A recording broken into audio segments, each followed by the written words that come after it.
All right, guys, I am so excited today because we are welcoming the Amanda Cruz from the Amanda Cruz Group at EXP. Welcome, Amanda. Thank you, Diandra, for having me. I'm really excited to be here. Yes, we're so excited too. Amanda was actually featured on Wall Street Magazine very recently as a top producing agent, top rising entrepreneur. So excited. Yes, congratulations. Thank you very much. Okay, awesome. So we're going to hit the ground running. Like, tell me a little bit about you, Amanda. Tell me, how did you get started in real estate? What got you to where you are right now? So it's a little bit of a long-winded answer about how I got into real estate, Okay. but I'll try to put it in a nutshell. So I previously was a nurse. I had went to nursing school. My dream was to become a nurse. I thought I was going to become a nurse anesthetist. I worked at a level 1 trauma center for 6 years while I was in nursing school. I got licensed as an LPN, and my intention was to continue going for my RN, my BSN, and so on and so forth. I met my daughter's dad, and we fell madly in love at one point, and whisked me off to Houston. We went out there and kind of followed his dream. Yeah, and nursing kind of got left behind. And then, one thing led to another. We were married, we had our daughter, and I stopped being a nurse. And I then became accustomed to this holder lifestyle. He was a commodity broker, and there was a lot of freedom there. Then we began getting divorced in 2018, and I knew that going back to nursing, all the schooling that was ahead of me to get back to a comfortable lifestyle was so far away. And I saw how well he did. He was a commodity broker. I saw how well he did with that. And there was honestly a really low threshold to be in that business, but they killed it. And they just lived like really good lifestyles, and they had a lot of freedom. So I was like, how do I interject myself into that world? I know nothing about commodities. I know nothing about stocks or anything. So I knew that was out. And I literally Googled, how do I make $100,000 in a year? Like, what's a job that you quickly can make $100,000 in a year? And real estate kept popping up. So it's, you know what? There's also a low threshold to get into real estate. It's a 2-week course to make sure you stay out of jail. But so I took it. I was like, you know what? Worst comes to worst. I give it a shot for a year. Mm-hmm. And if it doesn't work out, I always have nursing to fall back on. Mm-hmm. And I know a lot of people will say, well, you get alimony, you get child support, all this and that. I knew going into it, he was not going to let the marriage go easily. Mm-hmm. And with that was going to come a really great sense of financial control on his part, because I hadn't been working. I didn't have a savings account. He had control over all of our money. And it wasn't just about living that lifestyle. It was about providing a stable environment for myself and my daughter, right? Because that comes with good housing, food on the table, paying for your car. And I knew as soon as I left, because I was experiencing domestic violence, and I chose to just leave, I knew I had to get on my feet quickly, and with the anticipation that I wasn't going to have any support there. So I planned for the worst case scenario, and the worst case scenario did happen. So I always tell this story. It got to a really bad point, and I had to go on to food stamps. And I'm living in Marlboro, New Jersey. I'm driving around my BMW. No one knows that this is actually going on. I'm still well dressed because I have my clothes from when I was, with my ex-husband. I'm sitting on the phone. My food stamps just got cut. It was something where he reported that I didn't need them or something like that. So pending their investigation, I was getting $40 for the month for food. And they have that timer on that says, you have a 45-minute wait or you have a 60-minute wait. And it was something like 45 or 60 minutes. And I was like, oh my God, this is such a waste of time. And I had prior learned how to cold call. I said, to hell with this. I hung up the phone and I just went onto Zillow and I started looking up for sale by owners and just calling them. At that point, you already had your license. At that point, I already had my license, and I was slowly getting into the routine of everything. Mm-hmm. But I was the very beginning.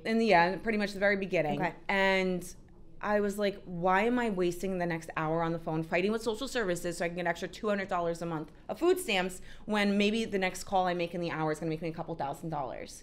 So I gave up. So I was like, I don't need this. I'm not depending on this. And I just went full throttle.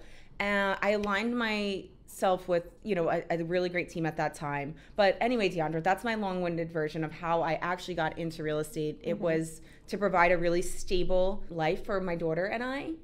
And that's it.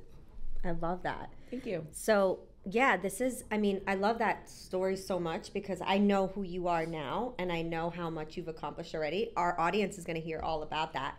But I'm just so inspired by you because this is the thing. When we talk about real estate and what it takes to succeed in real estate, we're always, or what the public sees is often, what is the top of the mountain, right? No one's really talking about the valley and what it took to get to where you are now. So like, this is really great for our audience to hear, especially agents that are just starting off or agents that are well in their way in, and they just kind of need to hear that they're not the only ones out there that are going through the struggle of wanting to succeed and get to that mountaintop. So I think it's so selfless of you to like share that story with all of us because it'll inspire not just me, but hundreds of people out there who will see you and be inspired by you and say, you know what, if Amanda can do it, I can do it too. Right? Yeah, if I can do it, literally anyone can do it. All right, awesome. So tell me, Amanda, what are you most proud of? Like if you were to think of, just your life and your career in real estate, what are you most proud of? I have to say, in my life, tying in with my career, number one, I'm most proud of my daughter. I'm most proud of the way I've raised her thus far. She hears me on the phone all the time and she sees me working all the time.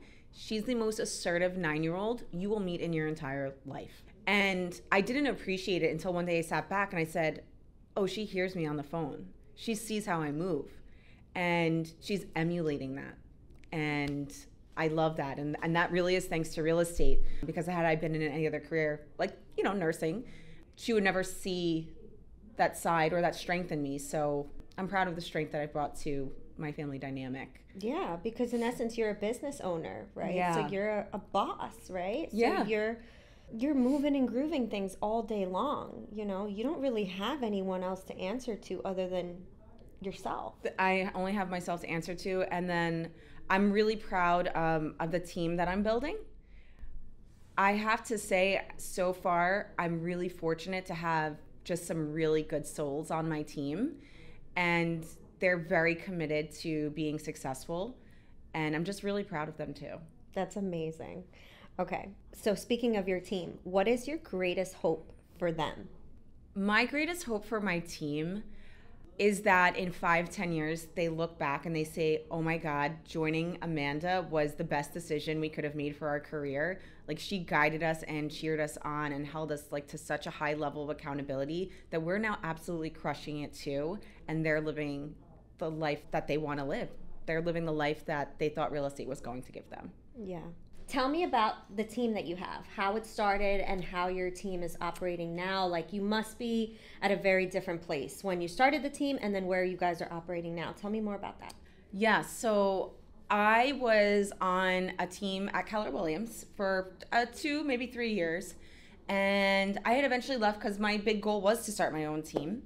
And I kind of branched off. I had no idea what I was doing. I took on 3 agents, but I had no idea how to structure a team. I tried hiring an admin. I had literally no idea what I was doing. I signed up for a service that gives you a lot of inbound leads, but we quickly learned that they were just junk leads. They're basically people that just don't know how to use Zillow and just want to look at pictures of houses. I have one agent, Melissa. She's still with me. She's been with me from the jump and I love her. And we then left Keller because I wanted to really learn, how do I form a team? And someone from EXP had called me. I was like, no, it's a scam. Every brokerage tells you EXP is a scam. And then I was so against it.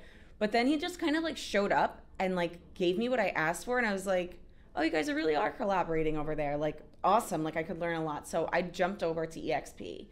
And once I joined EXP, I kind of submerged myself in how to structure and build out a team. And we're always evolving, right? Yeah, there's so much. Yeah, there's so much to learn. There's so much to do. So we're constantly evolving and learning. And I align and I coach with some of the best leaders in the game. So I'm always trying to be the absolute best as a leader and as a team. So structuring out the team from day one to where we are now, 2 years later, it's totally different. It's so different. And I'm really, really proud of where we are right now, but we have so much growing to do. Yeah. Yeah. Yeah. So good. I mean, you guys are setting some huge goals. We do have big goals for this year.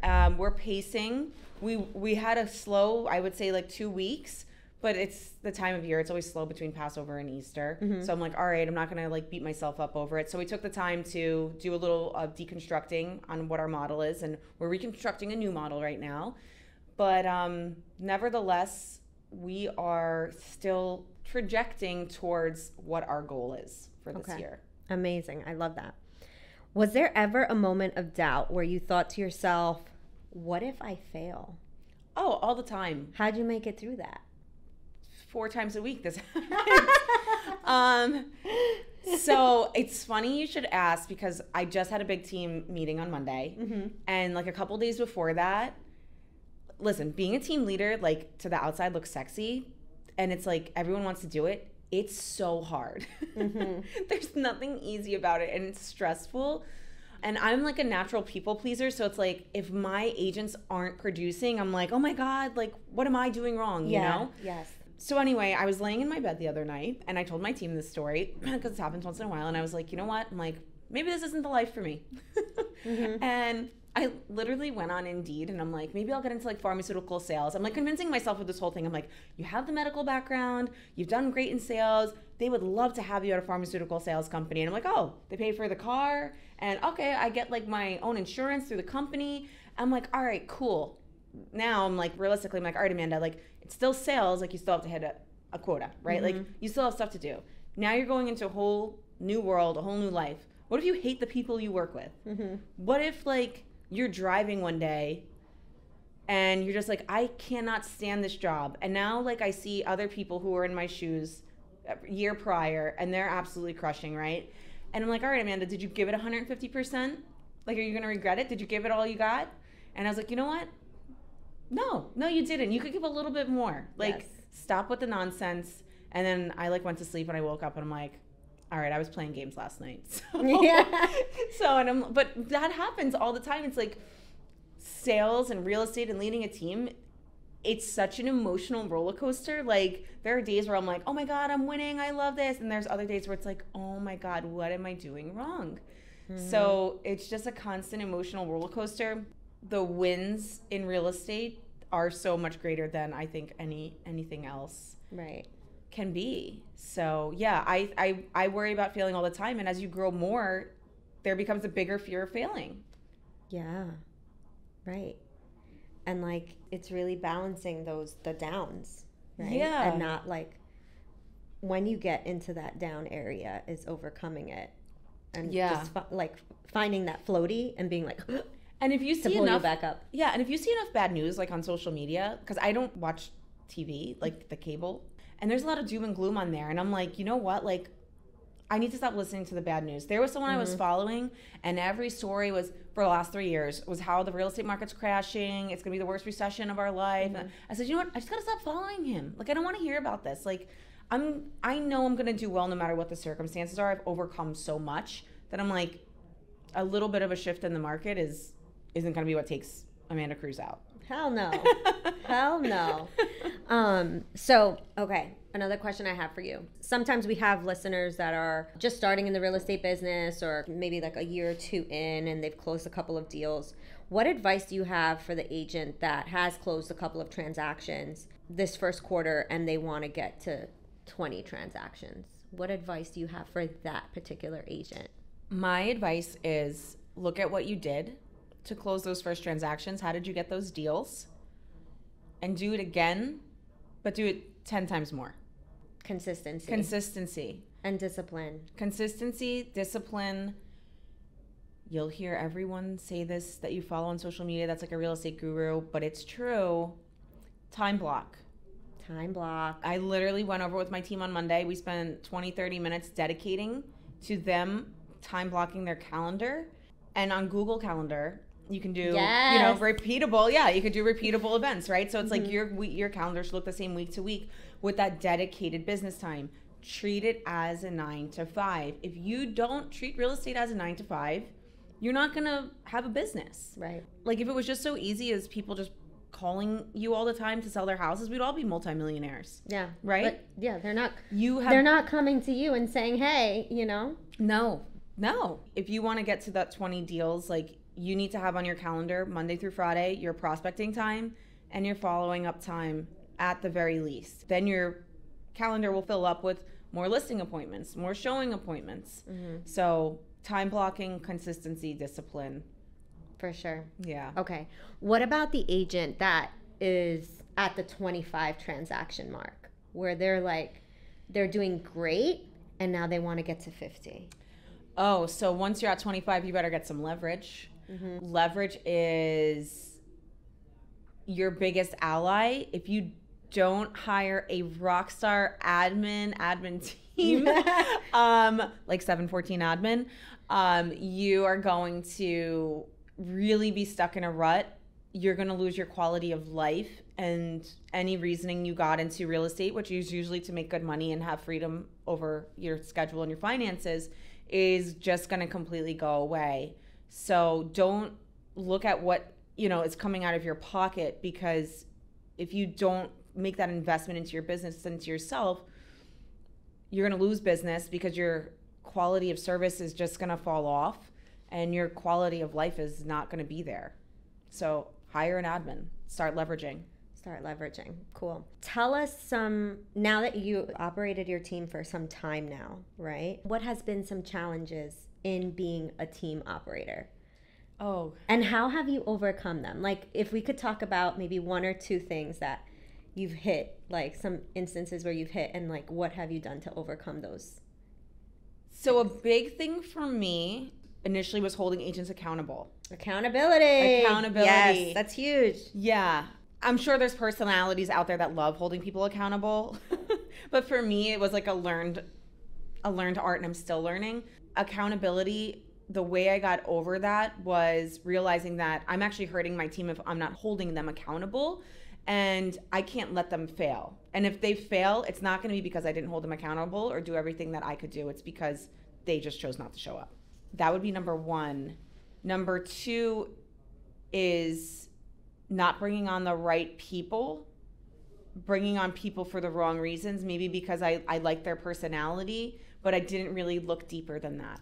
And I learned that I'm actually starting to get good at this because I had 2 interviews the other day and I had to pick one and only one. And I really liked the one guy. I really loved his personality. But then there was a girl that was also up for the job. And as a buyer's agent? No, this is for marketing, actually. Oh, nice. Yes, okay. Bringing on a marketing assistant. But I thought and I saw that her skill set was probably better. And that was the first time that I hired someone not based on just like that gut reaction where I like them. Mm-hmm. I hired them based on facts.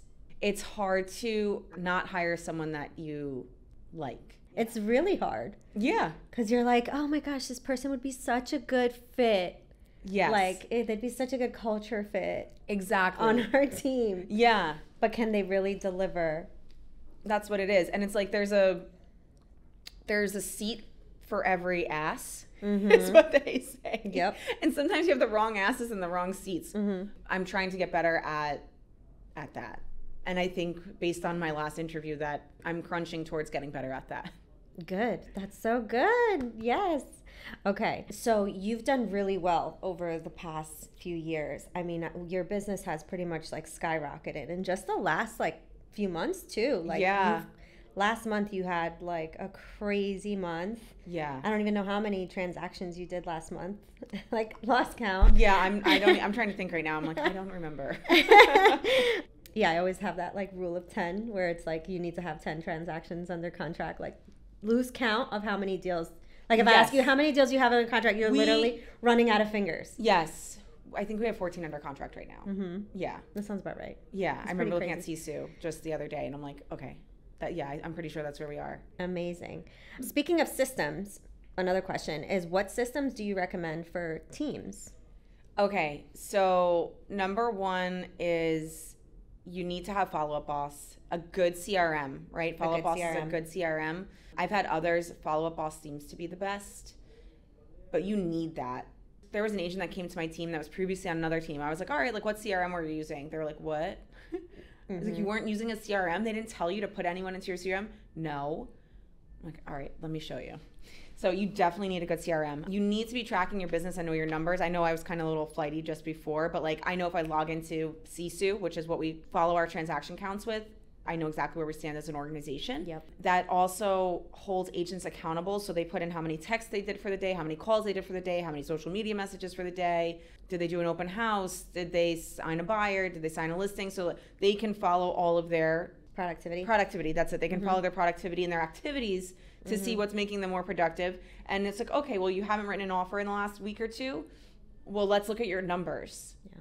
Okay, well, you made half the calls, half the texts, half the social media messages. Do you think that has something to do with why you haven't written an offer in the last 2 weeks? Right. Okay, cool. You should be doing like 4 times that. Yes, exactly. To expect the result of maybe like one thing to come out of it. Yes, exactly. So a system like Sisu to transaction manage. Calendar? Oh, Google Calendar. You need a Google Calendar. And I now share my calendar with my entire team. And I don't have it where it's just time blocked off. Like they know if I'm at the Yankees game with my daughter. They know if I'm running to a doctor's appointment. Like they know where I am at all times. And it holds me accountable to always keeping my calendar. But they also know when I'm available to them. Should they have a listing appointment they want me to go on, a buyer consultation they want me to sit in on. So utilizing Google Calendar is huge. I mean, the whole Google thing, like just having the whole Google suite is really, really important. And just sidebar, like if you have a team or you're a realtor, like don't have an at AOL or at Gmail, like have a professional real estate email. Yeah. Yep. I love that. Okay. So on a last note, what are some of your goals for the end of this year that you would want to see yourself accomplish, and stepping into the new year? Like where is Amanda Cruz Group growing by the end of 2023? Oh, okay. So we have a transaction goal count of 110 transactions this year. And I didn't do volume based this year. I really wanted to get it into transactions. And that's where I see us going. I made a promise to my team that if we have 70 between pending and closed by August, 2 of my agents are going to Vegas for the EXP Con. I'm getting them their tickets. Nice. Yeah, so that's our incentive for the team. And that's where I see us going. I mean, we're definitely intending to bring on more agents. So I'd like to bring on between 1 and 2 new agents per month. Full-time agents. We're not taking on part-timers anymore. So that's where I really see us going, is a high level of growth in agent count and a high level of growth in agent productivity. I love it. You're going to do it. You're absolutely going to crush it. I absolutely know it. Yes. And, you know, I have to say, I feel like we're going to look back and be like, oh my God, 110? That was so easy. I was small thinking. Yeah. Yeah, like I should have aimed for 250. Yeah. Yeah. And I have to say, like, jumping on in the morning with you guys when we have our Monday meetings. That's also another accountability piece. That's another accountability piece. And I mean, and also you guys are like our huge system. You're like an ecosystem within our system. We're like a little world. Yeah. I mean, forget like Sisu and Follow Up Boss. I mean, they're great. They're important. But like you guys are like the monster system that like we needed, because when did we start working together? June last year? June or July, yeah. Yeah. I always love to like look at my over a year, right? And like August, you guys started working with us. And like, for those of you who don't know what Sisu is, it shows you like charts. And like, we were like, boom.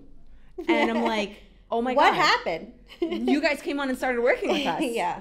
And you guys write our offers and do all of our transaction coordination, listing coordination, buyer coordination.